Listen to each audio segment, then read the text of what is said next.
Day 11 in జష్ aquaria. Frog eggs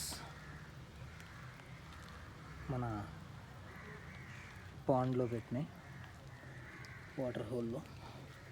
అయితే ఈ వాటర్ హోల్ని మనం డ్రిఫ్ట్ వుడ్ క్యూరింగ్కి వాడుతున్నాం.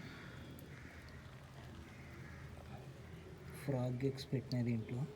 ఫ్రాగ్స్ ట్యాడ్పోల్స్ అవుతాయి ఈ ఎగ్స్లోవి. ఈ ట్యాడ్పోల్స్ వల్ల లోపల ఉన్న ఆల్గే కానీ, మక్ కానీ, పెస్ట్స్ కానీ, మన పురుగులు ఇవన్నీ కానీ అవి రాకుండా ఈ ట్యాడ్పోల్స్ ఆక్రమిస్తాయి. ట్యాడ్పోల్స్ ఉండడం మొక్కలకి మంచి సైనే, ఆల్గే తినేస్తాయి.